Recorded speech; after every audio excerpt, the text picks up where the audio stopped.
আমি একজন সাধারণ মানুষ হিসেবে আমি বিয়ে করেছি এবং আই এম ভেরি হ্যাপি। তাহসানের দ্বিতীয় সংসার ভেঙে যাওয়ার খবর সামনে আসতেই আলোচনার কেন্দ্রে এলেন এমন একজন যিনি এই সম্পর্কে আদৌ ছিলেন না। প্রশ্ন হলো, একটি নতুন বিচ্ছেদের দায় কেন আবার মিথিলার কাঁধে তুলে দেওয়া হচ্ছে?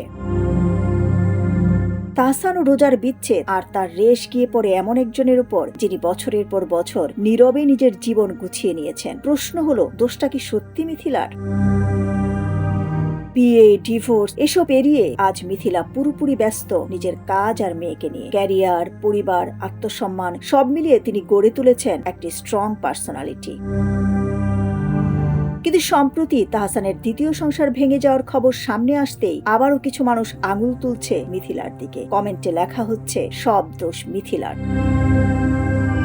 তাহসান তার দ্বিতীয় স্ত্রী ব্লগার ও মেকআপ আর্টিস্ট রোজার সঙ্গে বিচ্ছেদের কারণে এখন আলোচনার কেন্দ্রবিন্দুতে। সামাজিক মাধ্যমে চলছে নানা জল্পনা কল্পনা। কিন্তু প্রশ্ন হচ্ছে, এই ঘটনায় মিথিলাকে টেনে আনা কতটা যোগ্য?